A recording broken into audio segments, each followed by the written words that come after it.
and several people pointing out on the chat that leadership is everywhere right now, and it's not necessarily in those defined as leadership everywhere roles. But that's also leading, I think, to this sense of fatigue, because people are maybe doing more than they normally would do. And you mentioned Asia, and there's been a couple of people commenting on the fact that yes, they've seen the same thing across Asia with Asian teams.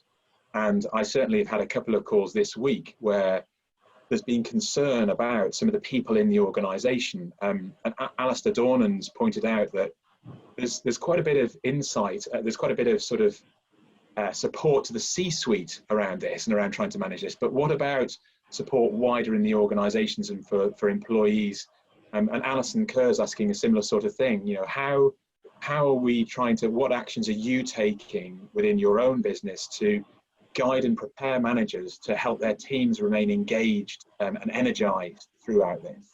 Yeah, so we're doing a number of things. We have as I mentioned earlier, a very kind of robust and ongoing and regular comms program. So we are over communicating and informing.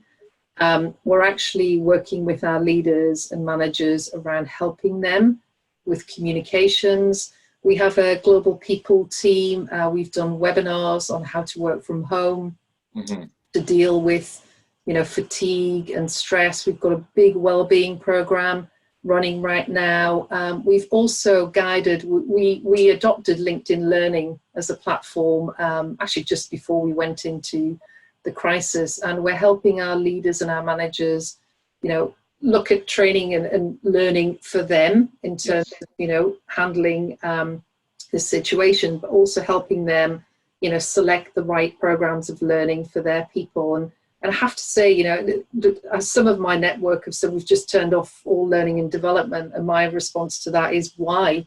This time we're doing more than ever in terms of allowing our people to do, additional learning and development. So I think, at this moment in time, we've got a lot of support for our leaders and managers.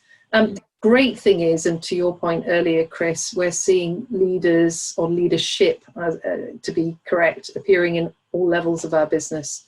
We're not a hierarchical organization at all, but we're seeing some of our young new talent coming through as, really strong leaders of, let's have a happy hour, let's do a coffee morning, let's do storytelling. We are across our business divisions, selecting 20 people to come and tell their stories.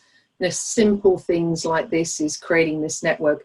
We also, and this applies to myself and other executives in the business, we're doing a lot of one-to-one, discussions, coaching with our leadership group. It's something we do on a regular basis, but leveraging our senior team to help us through this has been, really, really valuable for us. And, we wouldn't be in such a positive and strong position without our leadership group.